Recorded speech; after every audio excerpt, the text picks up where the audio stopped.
Hello மக்களே, நான் நல்லா இருக்கேன். நீங்களும் நல்லா இருப்பீங்கன்னு நினைக்கிறேன். இப்போ நாம் எங்க இருக்கோம்னா மகாராஷ்டிரா சாம்பாஜி நகர் பக்கத்தில் இருக்கிற அஜந்தா கேவ்ஸ்ல இருக்கோங்க. லாஸ்ட் வீடியோஸ்ல நம்ம அஜந்தா கேவ்ஸ் ஃபுல்லா எக்ஸ்ப்ளோர் பண்ண வீடியோ தான் போட்டிருக்கேன். பார்க்காம இருந்தா பாருங்க. நம்ம நாட்டோட one of the important historical sites. அஜந்தாவையும் எக்ஸ்ப்ளோர் பண்ணியாச்சு, எல்லோராவையும் எக்ஸ்ப்ளோர் பண்ணியாச்சு. ஸோ இந்த வீடியோவில் வந்து நாம் அஜந்தா எக்ஸ்ப்ளோர் பண்ணி முடிச்சுட்டு அஜந்தாலிருந்து சாம்பாஜி நகர் வரைக்கும் போகிற பஸ் விளாக் தான் பார்க்க போகிறோம். Return journey.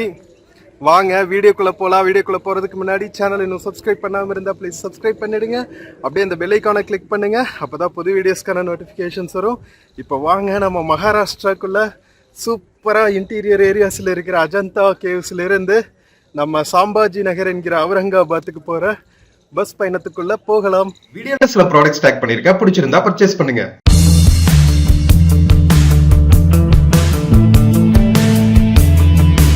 மக்களே, சாம்பாஜி நகர் 101 கிலோமீட்டருங்க அஜந்தா கேவ்ஸ்ல இருந்து. அந்த ஹைவே இருக்கு பாருங்க, அங்கிருந்து தான் பஸ் கிடைக்கும் நமக்கு. ஃபுல்லாக வந்துட்டு இன்னைக்கு சூப்பராக சுற்றி பார்த்தாச்சுங்க. இங்கே பாருங்க, இதுதான் வந்து பார்க்கிங் ஏரியா அஜந்தா கேவ்ஸ்க்கு. இங்கேருந்து 4 கிலோமீட்டர் உள்ளுக்குள்ளே ஷட்டில் பஸ்ஸில் போயிட்டு நாம் எக்ஸ்ப்ளோர் பண்ணிட்டு வந்தோம். ஸோ அஜந்தா கேவ்ஸ் பற்றின வீடியோ வந்து லாஸ்ட் விலாக் பார்க்காம இருந்தால் பாருங்கள். செம்ம பியூட்டிஃபுல்லாக வளைச்சு உங்களுக்காக கவர் பண்ணியிருக்கேன். இந்த வீடியோவில் நாம் அஜந்தா கேவ்ஸ்லேருந்து அப்படியே சூப்பராக நம்ம Maharashtra state road transport corporation bus பிடிச்சி கிளம்ப வேண்டியது தான் சாம்பாஜி நகருக்கு. வாங்க ஹைவே பஸ் ஸ்டாப்புக்கு போவோம். அஜந்தா கேவ்ஸ் பஸ் ஸ்டாண்டுக்கு வந்தாச்சு மக்களே. தம்மாச்சல்னு போட்டிருக்காங்க. ஏன்னா இது ஃபுல்லாக வந்து புத்திஸ்ட் கேவ்ஸுங்க. அதனால புத்தம் சரணம் கச்சாமி, தம்மம் சரணம் கச்சாமின்னு சொல்லுவாங்கல்ல, அது மாதிரி தம்மாச்சல்னு போட்டிருக்காங்க. நிறைய எம்எஸ்ஆர்டிசி பஸ்ஸஸ் நிற்கிது பாருங்க. அதெல்லாம் ஸ்கூல் சில்ட்ரன் கான்ட்ராக்ட் எடுத்து ஸ்கூல்ல இருந்து டூர் கூட்டிகிட்டு வராங்க அஜந்தா கேவ்ஸ்க்கு. நிறைய குட்டீஸ் போனாங்க. நாம் திரும்பி வர்ற டைமில் நம்ம காலங்காத்தாலேயே வந்துட்டோம். அதனால 1 o'clock எக்ஸ்ப்ளோர் பண்ணிட்டு வந்தாச்சு. ஸோ சாம்பாஜி நகர் போயிட்டு அங்கே இருக்கிற பிபிகா மக்பரா அப்படின்னு ஒரு தாஜ்மஹால் ஆஃப் டெக்கான் இருக்குது. ரொம்ப பியூட்டிஃபுல்லாக இருக்குமா தாஜ்மஹால் மாதிரியே. அது அடுத்த விளாக்ல பார்க்கலாம். அடுத்த விளாக்ல இல்லை, அதுக்கு அடுத்த விளாக்ல. ஸோ இந்த சைடு இருந்து தான் நமக்கு பஸ் வரும். இது பாருங்க, ஒரு காட் செக்ஷன் தாங்க. ஒரு குட்டி மலை, அதில் வந்து ஒரு 5-6 கிலோமீட்டர் பயணம் பண்ணி இறங்கிட்டு நாம் ஒரு 95 கிலோமீட்டர்ஸ் போகணும் சாம்பாஜி நகருக்கு. Welcome to the Ajanta caves, UNESCO world heritage சைட்னு போட்டிருக்காங்க பாருங்க. நம்ம புத்திஸ்ட் மாங்ஸு ஜீசஸ் எல்லாம் பிறக்கிறதுக்கு முன்னாடியே எந்த மாதிரி ஒரு செக்லூடட் ஏரியாவில் வந்து இந்த கேவ்ஸ் பில்ட் பண்ணியிருக்காங்க பார்த்தீங்களா. அஜந்தா லேனி மராத்தியில்.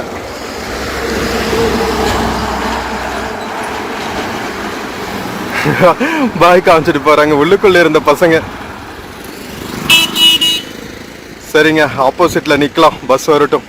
மக்களே, அஜந்தா கேவ்ஸ் பக்கத்துல பாத்தீங்களா doctor Baba Saheb Ambedkar research institute of Pali and Buddhism. சமல கரெக்டான இடத்துல வச்சிருக்காங்க பாருங்க. இந்த மாதிரி இன்டீரியர்ஸ் வந்தா தாங்க நம்ம இந்தியாவில் என்ன நல்லா இருக்குங்கிறத அப்படியே நேரில் பார்க்க முடியும். இந்த மலை ஃபுல்லாவே பாத்தீங்கன்னா இந்த பூ தாங்க இருக்கு. நம்ம ஜப்பான்ல இருக்கிற செர்ரி ப்ளோசம்ஸ் மாதிரி. இங்க பாருங்களா, மலை ஃபுல்லா இந்த மரங்க தான் இருக்கு. அழகா இருக்கு. வின்டர் சீசன்ல தான் பூக்கும் போல. இங்க பாருங்களா எவ்வளவு அழகா பூத்து குலுங்கி இருக்குன்னு. ½ an hour ஒருக்கா ஒரு பஸ் இருக்குன்னு சொன்னாங்க. வெயிட் பண்ணிட்டு இருக்கோம்.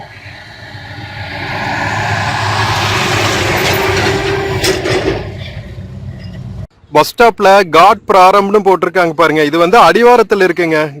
காட் பிராரம்னா மலை அடிவாரத்திலிருந்து காட் ஆரம்பிக்குது அப்படின்னு அர்த்தம். எப்படிற மராத்தியெல்லாம் படிக்கிறேன்னு கேட்காதீங்க, கிட்டத்தட்ட ஹிந்தி மாதிரி தான் இருக்கும். ஓரளவுக்கு ஹிந்தி நமக்கு எழுத படிக்க தெரியும் அப்படிங்கிறதுனால நார்த் இந்தியா வந்தால் நம்ம சமாளிச்சுக்கிறோம்.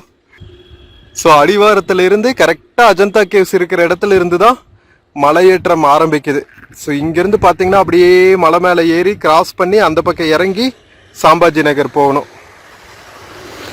பஸ் வந்துருச்சுங்க. மக்களே நம்ம பஸ் போர்ட் பண்ணி டிக்கெட்டும் எடுத்தாச்சுங்க. 192 ருபீஸ் நினைக்கிறேன், கரெக்டா தெரியல. மக்களே, இந்த மகாராஷ்டிரா சீரீஸ் ஆஃப் வீடியோஸ்ல நான் நிறைய டைம் இது சொல்லிட்டேன், எஸ்பெஷலி பஸ் வீடியோஸ்ல. டிக்கெட்ஸ்ல கூட இவங்க வந்து ஹிந்தியோ இங்கிலீஷோ யூஸ் பண்றது இல்லைங்க. யூபிஐங்கிற வேர்டு இங்கிலீஷ்ல இருக்கு, அதை தவிர எல்லா வேர்ட்ஸுமே வந்து மராத்தியில தான் இருக்கு. ஈவன் நம்பர்ஸ் கூட டிக்கெட் எடுக்கிறப்போ ஞாபகம் வச்சிருந்தா சரி, ஓகே, நாம வீடியோல ரெக்கார்ட் பண்ண வேண்டாம், நம்ம வாய்ஸ் ஓவர் கொடுக்கும் போது ஞாபகம் இருக்கும் சொல்லிக்கலான்ட்டு இங்க வந்தா மறந்து போச்சுங்க அது என்ன நம்பர்னு. அநேகமா 94 கிலோமீட்டர்ஸ், ஸோ அரௌண்ட் 122 152ன்னு இருக்கும்னு நினைக்கிறேங்க. கரெக்டா எனக்கு படிக்க தெரியல. மக்களே, இதுதான் நிலைமைங்க இந்தியாவோட மற்ற ஸ்டேட்ஸ்ல.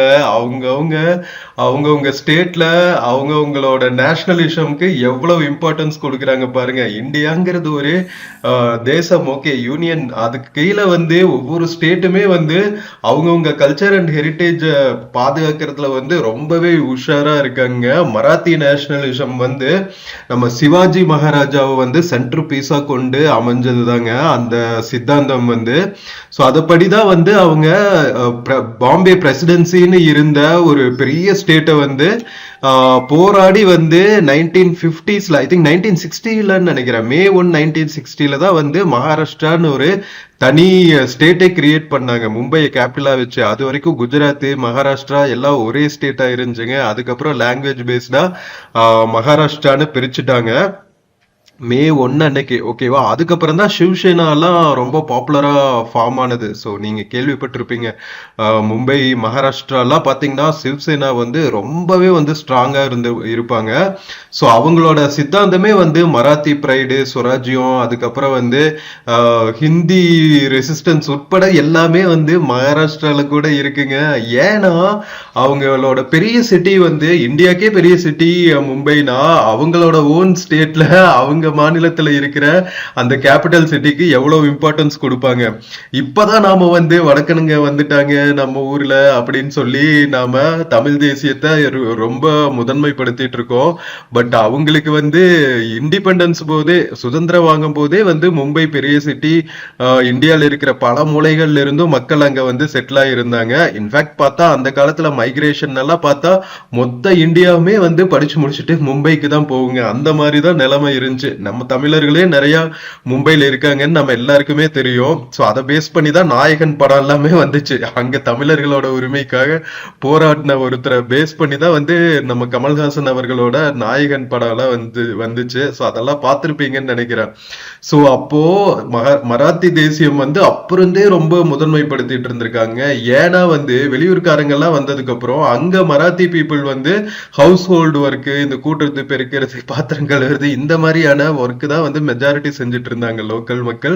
அவங்களுக்கான skilled labour, white collar jobs எல்லாம் கம்மியாக ஆரம்பிச்சிருச்சு. அதனால என்னடா இது, நம்ம ஊர்ல நம்ம தலைநகரத்துல நமக்கு ஒரு என்ன சொல்றது, ஒரு பெருமை இல்ல, ப்ரைடு இல்ல, நமக்கான உரிமைகள் இல்லைன்னு சொல்லிட்டு அந்த காலத்துல இருந்தே சிவசேனா, அதுக்கப்புறம் பாத்தீங்கன்னா சம்யுக்த மகாராஷ்டிரா மூவ்மெண்ட்னு 1950ஸ்லயே ஆரம்பிச்சுட்டாங்க, ஓகேவா. ஸோ அதுக்கு சென்டர் பீஸா வந்து சத்ரபதி சிவாஜி மகாராஜ் அவரை வச்சாங்க.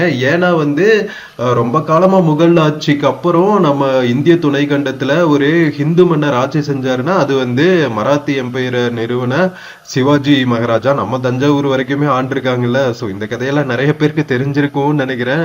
சில பேருக்கு தெரிஞ்சிருக்க வாய்ப்பு இல்லை, அவங்களுக்காக தான் வந்து மறுபடியும் மென்ஷன் பண்றேன். நம்ம தஞ்சாவூர்ல இருக்கிற பேலஸ் கூட பாத்தீங்கன்னா மராத்தி பேலஸ் தான் சொல்லுவாங்க. சரஸ்வதி மகால் லைப்ரரி எல்லாம் ரொம்ப ஃபேமஸ். நம்ம தஞ்சாவூர் போனா நம்ம பெரிய கோவில் பார்த்துட்டு அதுக்கப்புறம் நாம மராத்தி பேலஸ் பார்க்காம இருக்க மாட்டோம் இல்லையா. ஸோ அந்த அளவுக்கு வந்து சவுத் வரைக்கும் வந்து இந்த மராத்தி எம்பையர் வந்து எக்ஸ்பேண்ட் ஆயிருந்துச்சுங்க. ஸோ அவரோட இதை பேஸ் பண்ணி தான் வந்து மராத்தி ப்ரைடை விதைச்சாங்க அந்த ஒன்ல, ஓகேவா. அதுக்கப்புறம் தான் வந்து எல்லா பிரைவேட் கம்பெனிஸ் உட்பட மராத்தி பீப்புளுக்கு, மண்ணின் மைந்தர்களுக்குன்னு ஒரு கோட்டா இருக்கும், ஓகேவா. அதை மீறவே முடியாது எந்த கம்பெனிஸும்.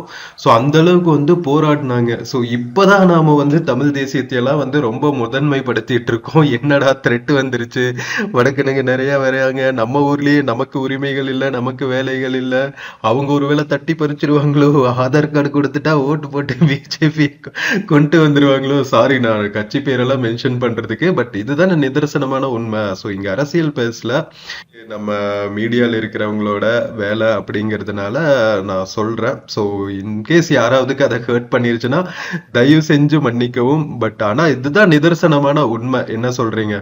ஸோ நம்ம ஊர்ல நம்ம லாங்குவேஜை முதன்மைப்படுத்துறதுல எந்த தப்புமே இல்லைங்க. அது வந்து வேற வழி இல்லை, காலத்தின் கட்டாயம் கூட. ஓகேவா? ஸோ நம்ம எந்தவித கூச்சநாச்சமே இல்லாம நமக்கான உரிமைகளை நம்மளோட மண்ணில் நமக்கான உரிமைகளை நிலைநாட்டுறதுல நாம எப்பவுமே வந்து அசர்ட்டிவா இருக்கணும். அப்படி அசர்ட்டிவ்ங்கிற ஒரு வேர்டை வந்து நான் அழுத்தி சொல்லணும். ஏன்னா மற்ற ஸ்டேட்ஸும் வந்து யூனிட்டி இன் டைவர்சிட்டிப்பா, யார் வேணாலும் எங்க வேணாலும் வரலாம், யார் வேணாலும் எங்க வேணாலும் வந்து ஆட்சி செய்யலாம், ஆட்சி அதிகாரத்துக்கு வரலாம் அப்படின்னு இருந்துச்சுன்னா நாமளும் எல்லாரையும் ஓப்பன் மைண்டோட விடலாம். பட் மற்ற மாநிலங்கள் எல்லாம் வந்து அவங்கவுங்க உரிமைகள் அவங்கவுங்க மண்ணின் மைந்தர்களுக்கு தான் வந்து முதன்மைப்படுத்தணும் அப்படின்னு சொல்லும் போது நம்மளும் அப்படிதாங்க இருக்கணும். நமக்கு ஒரே லேண்டு தமிழ் லேண்டு தான் தமிழர்களுக்கு. நம்ம பக்கத்து நாட்டிலேயே பார்த்தோம், நம்மளோட பூர்வீக குடிகளை எந்த அளவுக்கு வந்து அவங்க அடிச்சு துரத்துனாங்க. உலகம் ஃபுல்லா நம்ம ஈழ தமிழர்கள் வந்து வாழ்ந்துட்டு இருக்காங்க. ஸோ அந்த மாதிரி ஒரு நிலைமை வந்து ஃபியூச்சர்ல நம்ம தமிழ் மண்ணில் வந்துடக்கூடாதுன்னா நம்ம தமிழ் தேசியத்துக்கு ரொம்பவே முக்கியத்துவம் கொடுக்கணும்.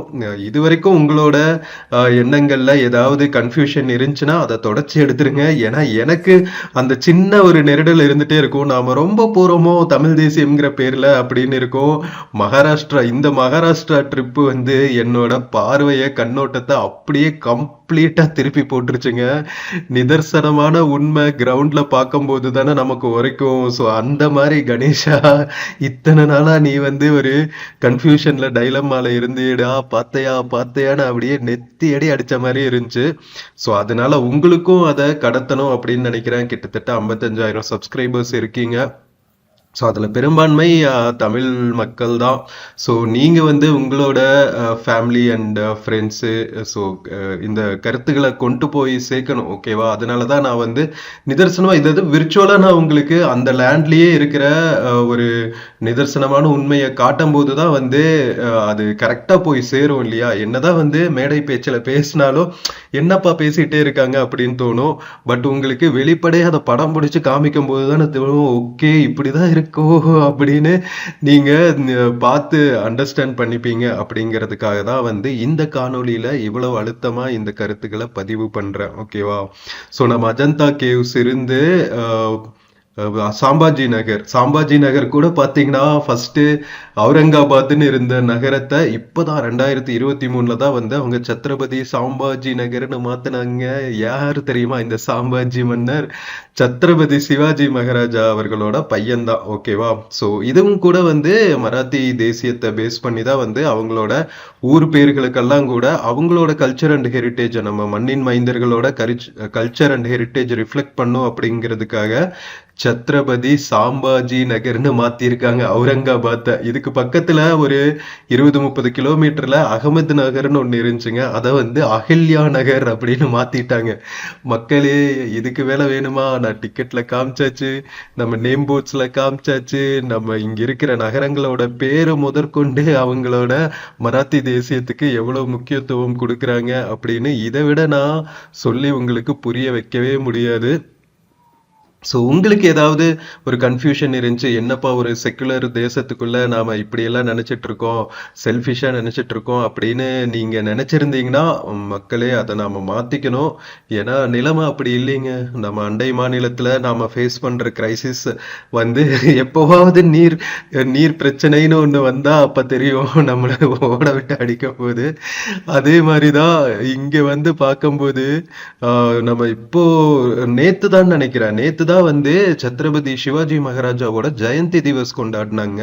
சிவாஜி மகாராஜாவோட பிறந்த நாள் விழா, ஓகேவா? அது ஸ்டேட் ஹாலிடேவா அறிவிச்சு கொண்டாடிட்டு இருக்காங்க. எப்படி தெரியுமா, அப்படியே ஊரு ஃபுல்லா வந்து கொடிகளா இருந்துச்சுங்க.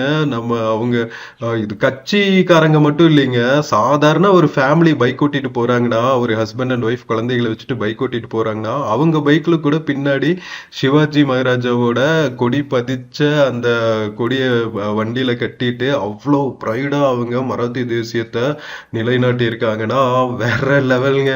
இவங்கள நாம குத்தம் சொல்ல முடியாதுங்க. இவங்க அந்த ப்ராப்ளத்தை ஃபேஸ் பண்ணியிருப்பாங்க. அதனால என்னடா நம்ம இதுக்காக தான் இந்த ஒரு ஒரு சிச்சுவேஷன் வந்திருக்கும், ஓகேவா? அது நாம இப்போ ஃபேஸ் பண்ணிட்டு இருக்கோம் அப்படிங்கிறது தான் நிதர்சனமான உண்மை. ஸோ அதனால தமிழ் தேசிய மற்றவங்க மேல வெறுப்பை நாம காட்ட தேவையில்லை. பட் நம்ம உரிமைகளுக்காக நாம ஸ்ட்ராங்கா நிக்க வேண்டியது நம்ம கடமை. நமக்காக வேற யாரும் போராட மாட்டாங்க இல்லையா? நமக்காக நாம தான் போராடிக்கணும்.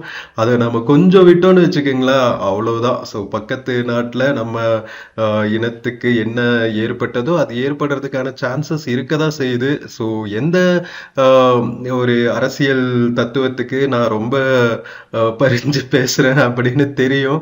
இது பார்ஷியாலிட்டி எல்லாம் கிடையாது, நிதர்சனமான உண்மை. நான் திரும்பி திரும்பி வந்து இதை ரொம்ப வலியுறுத்துறேன்னா அதுக்கு நிறையவே ரீசன்ஸ் இருக்குங்க. எல்லாத்தையும் அலசி ஆராய்ஞ்சிட்டு தான் நான் வந்து சொல்றேன். இந்த மாதிரியான கருத்துக்கள் எல்லாம் நிறைய வீடியோஸ்ல நம்ம எப்பா கணேஷா சேனல்ல இது வரைக்கும் வந்திருக்காது. பட் எப்ப நான் வந்து மராத்திய தேசத்துல டிராவல் பண்ணணும், அந்த அந்த கருத்துக்கள் வந்து ஸ்ட்ராங்கா நிலைச்சிருச்சுங்க. வேற வழியே இல்லை, ஓகேவா?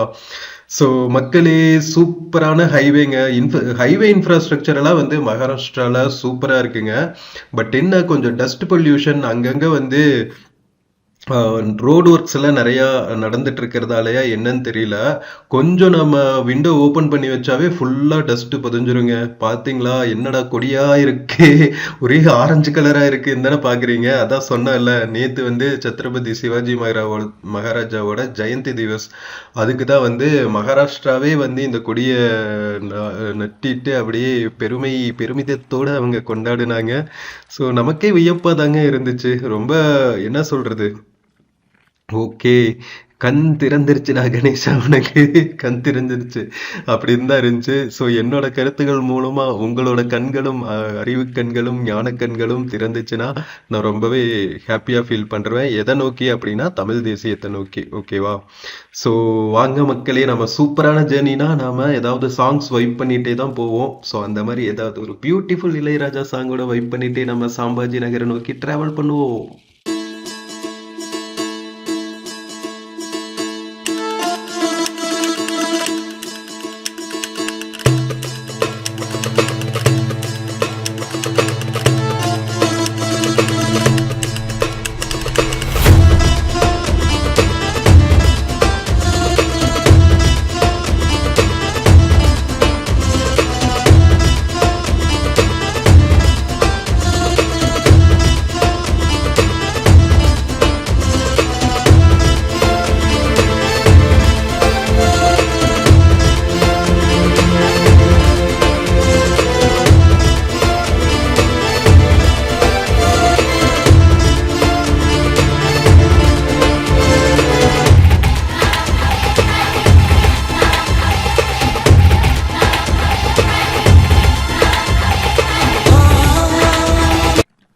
மக்களே, நான் 1950-60களில் மராத்தி நேஷனலிசம் எதுக்கு உருவாச்சு அப்படின்னு நான் சொல்லிட்டு இருந்தேன் இல்லையா? ஸோ மேஜர் ரீசன் வந்து அவங்களோட லாங்குவேஜை காப்பாத்திக்கிறதுக்காக தாங்க, அவங்களோட மராத்தி தாய்மொழியை காப்பாத்திக்கிறதுக்காக தான் வந்து மேஜர் மூமெண்ட் வந்திருக்கு. செகண்ட் ரீசன் வந்து எக்கனாமிக்கல் ரீசன்ஸ். ஸோ அந்த காலத்துல வந்து மகாராஷ்டிரா குஜராத்தி ரெண்டும் ஒன்னா இருந்துச்சு. குஜராத்தி மக்கள் தான் வந்து ஒரு ஆளுமை படைச்சவங்களா இருந்தாங்கன்னு வச்சுக்கோங்களேன். ஸோ மராத்தி மக்கள் வந்து அவங்களுக்கான ஜாப் ஆப்பர்ச்சுனிட்டிஸ், எக்கனாமிக்கல் டெவலப்மெண்ட் அவங்க லேண்ட்லயே வந்து மறுக்கப்படுதுன்னு அவங்க உணர்ந்த போதுதான் வந்து அவங்க மொழியையும் அவங்களோட வளர்ச்சியையும் காப்பாத்திக்கணும் அப்படிங்கிறதுக்காக இந்த மூமெண்ட் வந்தது. ஸோ இப்போ உங்களால இத நம்ம கூட ரிலேட் பண்ணிக்க முடியுதா? நம்ம தாய்மொழியை காப்பாத்திக்கிறதுக்கும் நமக்கான லேண்ட்ல நமக்கான பொருளாதார வளர்ச்சியை காப்பாத்திக்கிறதுக்காக தான் வந்து தமிழ் தேசியம் ரொம்ப முக்கியத்துவம் வாய்ந்தது. ஸோ இதை ஒரு பாட்டோட உங்களுக்கு சொன்னா இன்னுமே வந்து நிறைய புரியும்னு நினைக்கிறேன். ஒரு ரொம்ப காலங்களுக்கு முன்னாடி இல்ல, ஜஸ்ட் ஒரு 10-20 வருஷத்துக்கு முன்னாடி நம்ம ஈழத்துல நடந்தத ஒரு பாட்டா நம்ம ஏர் ரஹ்மான் மியூசிக்ல வந்த ஒரு சாங் தான். ஸோ அதை கேளுங்க மக்களே. நாம அந்த பாட்டை கேட்டு இந்த தமிழ் தேசியத்தோட முக்கியத்துவத்தை அப்படியே உணர்ந்துக்கிட்டே நம்ம டிராவல் பண்ணுவோம். விடை கொடு எங்கள் நாடே, கடல் வாசல் தெளிக்கும் வீடே, பனை மரக்காடே, பறவைகள் கூடே, மறுமுறை ஒரு முறை பார்ப்போமா, உதட்டில் புன்னகை புதைத்தோம், உயிரை உடம்புக்குள் புதைத்தோம், வெறும் கூடுகள் மட்டும் ஊர்வலம் போகின்றோம். விடை கொடு எங்கள் நாடே, கடல் வாசல் தெளிக்கும் வீடே, பனை மரக்காடே, பறவைகள் கூடே, மறுமுறை ஒரு முறை பார்ப்போமா, உதட்டில் புன்னகை புதைத்தோம், உயிரை உடம்புக்குள் புதைத்தோம், வெறும் கூடுகள் மட்டும் ஊர்வலம் போகின்றோம். கந்தல்லானாலும் தாய்மடி போல் ஒரு சுகம் வருமா வருமா, கந்தல்லானாலும் தாய்மடி போல் ஒரு சுகம் வருமா வருமா, சொர்க்கம் சென்றாலும் சொந்த ஊர் போல் சுகந்திரம் வருமா வருமா, கண் திறந்த தேசம் எங்கே, கண் திறந்த தேசம் எங்கே, கண் மூடும் தேசம் எங்கே, கண் திறந்த தேசம் அங்கே, கண் மூடும் தேசம் எங்கே, பிரிவோம் நதிகளே, பிழைத்தால் வருகிறோம், மீண்டும் தாயகம் அழைத்தால் வருகிறோம், கண்ணீர் திரையில் பிறந்த மண்ணை கடைசியாக பார்க்கின்றோம். விடை கொடு எங்கள் நாடே, கடல் வாசல் தெளிக்கும் வீடே, பனை மரக்காடே, பறவைகள் கூடே, மறுமுறை ஒரு முறை பார்ப்போமா, உதட்டில் புன்னகை புதைத்தோம், உயிரை உடம்புக்குள் புதைத்தோம், வெறும் கூடுகள் மட்டும் ஊர்வலம் போகின்றோம். எங்கள் சங்கீதம் பிள்ளையின் அழுகையிலே தொலைத்தோம், எங்கள் சங்கீதம் பிள்ளையின் அழுகையிலே தொலைத்தோம், எங்களிடம் திங்கள் வெடிகுண்டு புதையிலே புதைத்தோம், முன்னிரவில் மலரில் கிடந்தோம், பின்னிரவில் முள்ளில் கிடந்தோம், கடல் நீர் பறவையாய் இருந்தால் சந்திப்போம், வனமே மலர்களே வாழ்ந்தால் சந்திப்போம், தலையில் கொஞ்சம் நெஞ்சில் அதிகம் சுமைகள் சுமந்து போகின்றோம். விடை கொடு எங்கள் நாடே, கடல் வாசல் தெளிக்கும் வீடே, பனை மரக்காடே, பறவைகள் கூடே, மறுமுறை ஒரு முறை பார்ப்போமா, உதட்டில் புன்னகை புதைத்தோம், உயிரை கூடுகள் மட்டும் ஊர்வலம் போகின்றோம். விடை கொடு எங்கள் நாடே, கடல் வாசல் தெளிக்கும் வீடே, பனை மரக்காடே, பறவைகள் கூடே, மறுமுறை ஒரு முறை பார்ப்போமா, உதட்டில் புன்னகை புதைத்தோம், உயிரை உடம்புக்குள் புதைத்தோம், வெறும் கூடுகள் மட்டும் ஊர்வலம் போகின்றோம். மக்களே, வைரமுத்து அவர்களோட வரிகள்ல நம்ம ஏஆர் ரஹ்மான் இசையமைச்ச சாங்குங்க. ஸோ மக்களே, இது வந்து மெயினா இந்த பாட்டு வந்து எதை ரிஃப்ளெக்ட் பண்ணும்னா, நம்ம பக்கத்து நாட்டுல நம்ம இன மக்கள் வந்து ஈழத்திலிருந்து விரட்டி அடிக்கிறத மையமா வந்து வச்சு வந்த சாங் தான். அந்த படமே ஃபுல்லா அந்த கான்செப்ட் தானே. ஸோ அந்த மக்கள் என்ன செஞ்சாங்க, நம்ம மொழிய, நம்ம இனத்தை, நம்ம இனத்துக்கான வளர்ச்சியை, பாதுகாப்பை, நம்ம மண்ணின் உரிமையை கேட்டு போராடினதுக்காக நடந்த துரோகம்தான் வந்து அத்தனையும். ஸோ அப்போ வந்து நம்ம ஒரு கடல் வந்து பிரிச்சிருச்சுங்க. ஒரு சின்ன கடல் நம்மளை பிரிச்சு நம்ம தாய்மண்ணில இருந்து எவ்வளவு சப்போர்ட் கொடுக்க முடியுமோ அத்தனை சப்போர்ட்டை வந்து நம்மளால கொடுக்க முடியாம போயிடுச்சு. பட் இப்ப வந்து இருக்கிறது ஒரே தமிழ் இனத்துக்கான ஒரே தேசம் நம்ம தமிழ்நாடு தான். ஸோ பார்த்துக்கங்க மக்களே, தமிழ் தேசியத்துக்கான இம்பார்ட்டன்ஸ் இந்த சாங்கை தவிர வேற எந்த சாங்கும் வந்து அதை உங்களுக்கு கிளியரா தெரிவிக்க முடியாது அப்படின்னு நம்புறேன். ஸோ இவ்வளோ எமோஷனலாக பேசுறியேப்பா, என்னப்பா ஆச்சு திடீர்னு அப்படின்லாம் கேட்காதீங்க. ஸோ என்ன அவுட்கம் இது, இந்த எதனால இந்த அவுட்கம்னா, மற்ற மாநிலங்களில் வந்து நம்ம பார்க்கும்போது தாங்க, பார்க்குற இடத்துல எல்லாம் கொடிகளாக இருக்குங்க, பார்க்குற இடத்துல எல்லாம் சிவாஜி மன்னரோட பேனர்ஸு. என்ன செய்யறது, அப்படியே நம்மளோட ஃபீலிங்ஸ் வந்து வெளியே பொங்கி பிரவாகம் எடுத்து வந்துருச்சு. ஸோ அதனால தான் எனக்கே புரிஞ்சு.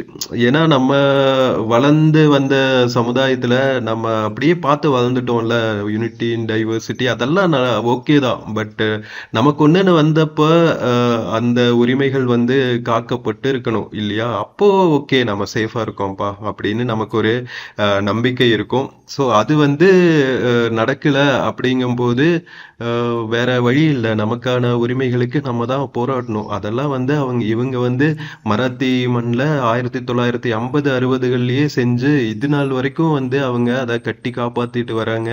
அப்படின்னா எவ்வளோ முக்கியத்துவம் வாய்ந்ததுன்னு பாருங்க மக்களே. அவங்கவுங்க மண்ணில் அவங்கவுங்களுக்கான உரிமையை நிலைநாட்டிக்கிறதுக்கு வந்து வேற யாரும் வந்து சப்போர்ட் பண்ண மாட்டாங்க. நமக்கான உரிமைகளுக்கு நாம தான் போராடி வாங்கிக்கணும். ஓகேவா? ஸோ இப்போ நாம் பூலாம்பரி, சில்லோடு அப்படின்னு 2 முக்கியமான நகரங்கள் இருக்குங்க. அந்த நகரங்களை தாண்டி தான் வந்து நாம் சாம்பாஜி நகர் நோக்கி ட்ராவல் பண்ணிகிட்ருக்கோம். ஸோ இங்கே பார்த்திங்கன்னா நிறையா வந்து கரும்பு விவசாயம், அதுக்கப்புறம் பருத்தி விவசாயம் எல்லாம் தாங்க நடக்குது. அது பேஸ் பண்ணியான நிறையா தொழிற்சாலைகளும் இருக்குது. நகரங்களுக்கு பக்கத்தில் போகும்போது எம்ஐடிசின்னு ஒன்று இருக்குங்க, மகாராஷ்டிரா இண்டஸ்ட்ரியல் டெவலப்மெண்ட் கார்பரேஷன். ஓகேவா? ஸோ அவங்க தான் வந்து இண்டஸ்ட்ரீஸ் நிறைய ப்ரொமோட் பண்றது. நம்ம ஊர்ல சிப்காட், சிட்கோ எல்லாம் இருக்கும் தெரியுமா? ஸோ இந்தியாவில் பார்த்தீங்கன்னா நம்ம ஸ்டேட்டுக்கும் முதன்மையான ஸ்டேட்டுன்னு பார்த்தீங்கன்னா மகாராஷ்டிரா தான் தொழில் வளர்ச்சியை. அதை வந்து நம்ம பார்க்க முடியுதுங்க.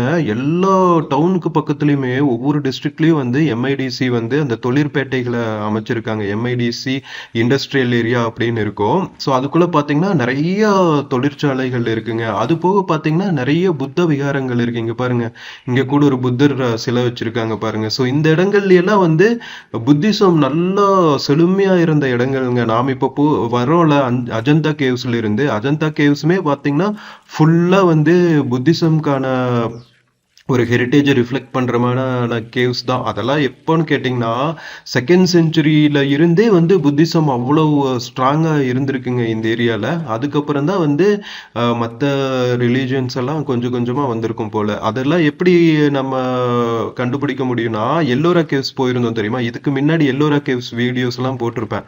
சாம்பாஜி நகர்லேருந்து நம்ம எல்லோரா கேவ்ஸ் ட்ராவல் பண்ணது, எல்லோரா கேவ்ஸ் எக்ஸ்ப்ளோர் பண்ணது, அந்த வீடியோ போட்டிருப்பேன். எல்லோரா கேவ்ஸ் பார்த்தீங்கன்னா அஜந்தாக்கு அடுத்து வந்த காலகட்டங்கள்ல 5வது செஞ்சுரி 6வது செஞ்சுரியில இருந்து தான் அது ஆரம்பிச்சிருக்குது.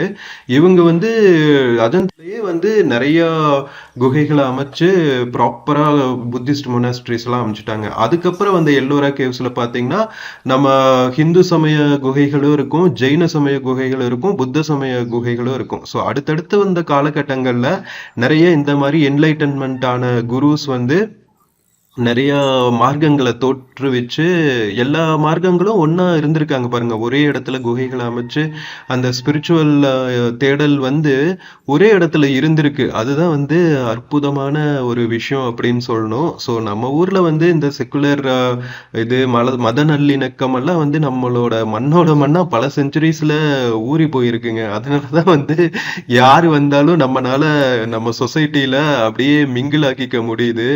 அவ்வளோ ஓப்பன் மைண்டடா நாம இருக்கோம். அதுக்கு வந்து நம்ம காலரை தூக்கி விட்டுக்கணும். என்ன சொல்றீங்க? சோ அதுதானே இப்போ இல்லாம இருக்கு மத்த நாடுகள்ல. ஒரே ஒரு மார்க்கத்தை பிடிச்சிட்டு நாங்க தான் பெருசு அப்படின்னு நிக்கிறதுனாலதான் இருக்கிற ஒட்டுமொத்த போர்களும் வந்துட்டு இருக்கு. சோ அதெல்லாம் இல்லாம இருக்கணும்னா இந்த மாதிரி மத நல்லிணக்கம் வந்து இருக்கணும். ஓகேவா? ஸோ தமிழ் தேசியத்துக்கும் மத நல்லிணக்கத்துக்கும் நீங்க டிஃபரன்ஷியேட் பண்ணிக்கணுங்க. தமிழ் தேசியம் வந்து இனத்துக்கான போராட்டம். ஓகேவா? சாதி மத சமயம் எல்லாம் தவிர்த்து இனமா நாம ஒன்னா இருக்கிறது எதுக்குன்னா நம்மளோட உரிமைகளுக்காக, நம்மளோட தாய்மொழிக்காக. ஓகேவா? மற்றபடி எந்த பேதமும் கிடையாது. மற்ற மொழிகள் கூட மற்ற இனத்துக்கு கூட கூட நமக்கு பேதமே கிடையாது. எங்க மண்ணில் எங்க இனத்துக்கான உரிமைகள் வேணும், அவ்வளவுதான். மற்ற இனத்துக்காரங்க வந்தா எல்லாரும் ஜம்முன்னு வாழலாம், ஒன்றும் பிரச்சனை இல்லை. பட் ஆனா அதிகாரம், ஆட்சி, வழி நடத்துறது, மொழி, இதுக்கெல்லாம் வந்து இந்த மண்ணில் அந்த மண்ணுக்கான மொழிக்கு தானே ஃபர்ஸ்ட் உரிமை கொடுக்கணும். அவ்வளவுதான் அந்த சித்தாந்தம். ஓகேவா? ரொம்ப காம்ப்ளிகேட்டடெல்லாம் கிடையாது. ஸோ சாதி மத சம வேறுபாடு எதுவுமே கிடையாதுங்க. நம்ம வள்ளலார் சுத்த சமர சன்மார்க்கத்துல சொல்லி இருக்கிற கருத்துக்கள் எல்லாம் வந்து அந்த இனத்துக்கான தேசியத்துல அப்படியே கரெக்டா மேட்ச் ஆகும். ஸோ ரொம்ப ரொம்ப முக்கியமான விஷயங்க இந்த காலகட்டங்கள்ல. நம்ம ஒரு ஐடென்டிட்டியை இழந்துட்டோம்னு வச்சுக்கோங்களா, அவ்வளவுதாங்க. அதுக்கப்புறம் ரொம்ப கஷ்டம். அதை மீட்டெடுக்கிறதுக்கு வந்து நாம ரொம்ப போராட வேண்டியதா இருக்கும். இன்னொருத்தங்களுக்கு அதை நாம தாரவாத்து கொடுத்துட்டோம்னு வச்சுக்கோங்களா, மீட்டெடுக்கிறதெல்லாம் சாதாரணமான வேலை இல்லைங்க. ஏன்னா அரசியல் வந்துடும், பொருளாதாரம் வந்துடும், நிறைய பவர் பாலிடிக்ஸ் தானே இந்த உலகத்துல எல்லாமே.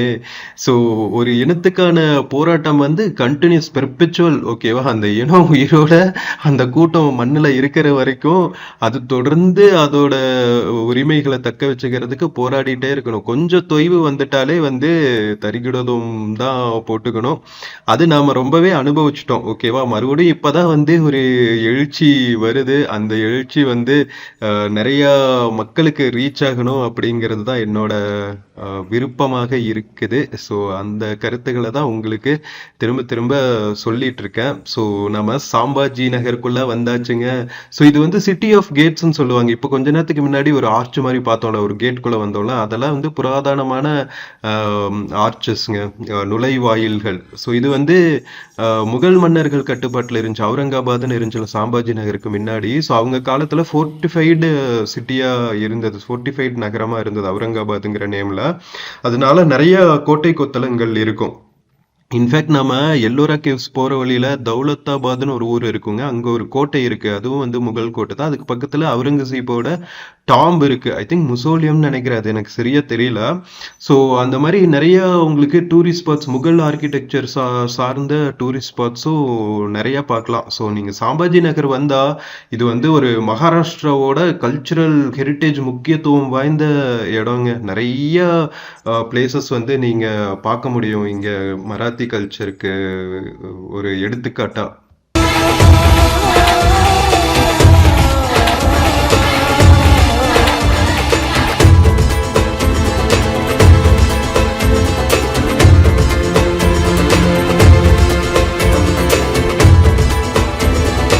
ஃப்ரெண்ட்ஸ், கரெக்டா 4 மணிக்கு நாம சாம்பாஜி நகர் பஸ் ஸ்டாண்ட் ரீச் ஆயாச்சுங்க. 2 மணிக்கு கிளம்பணும் அஜந்தா கேவ்ஸ்ல. கரெக்டா 2 hours. 4 மணிக்கு நம்மள சாம்பாஜி நகர் அவுரங்காபாத் பஸ் ஸ்டாண்ட் கொண்டு வந்து இறக்கி விட்டாங்க. நம்ம Maharashtra state road transport corporation. So friends, நாம அஜந்தா கேவ் எக்ஸ்ப்ளோர் பண்ணிட்டு அஜந்தா கேவ்ஸ்ல இருந்து சாம்பாஜி நகர் பஸ் ஸ்டாண்ட் வரைக்கும் வந்த இந்த MSRTC Maharashtra state road transport corporation bus journey உங்களுக்கு பிடிச்சிருக்கும்னு நினைக்கிறேன். வீடியோ பிடிச்சிருந்துச்சுன்னா சேனல் மறக்காம சப்ஸ்கிரைப் பண்ணிடுங்க. வீடியோக்கு நிறைய லைக்ஸ் கொடுங்க, கமெண்ட்ஸ் கொடுங்க. உங்க ஃப்ரெண்ட்ஸ் அண்ட் ஃபேமிலிக்கு மறக்காம ஷேர் பண்ணிடுங்க. பூனா சாம்பாஜி நகர் அவுரங்காபாத் பக்கம்லாம் வந்தா அஜந்தா எல்லோரா கேவ்ஸ் பார்க்கறதுக்கு மிஸ் பண்ணிடாதீங்க. பப்ளிக் டிரான்ஸ்போர்ட்டே அவைலபிளா இருக்கு. ஓகேவா? நாம இன்னொரு பியூட்டிஃபுல்லான வீடியோல மறுபடியும் மீட் பண்ணுவோம். Until then, take care and cheers from Chhatrapati Sambhaji Nagar bus stand, Aurangabad, Maharashtra. See you. Friends, இந்த வீடியோல பிளிப்கார்ட் மிந்த்ரால இருந்து சில ப்ராடக்ட்ஸ் டேக் பண்ணியிருக்கேங்க. பார்த்துட்டு உங்களுக்கு இன்ட்ரெஸ்ட் இருந்துச்சுன்னா பர்ச்சேஸ் பண்ணுங்க மக்களே. தேங்க்யூ.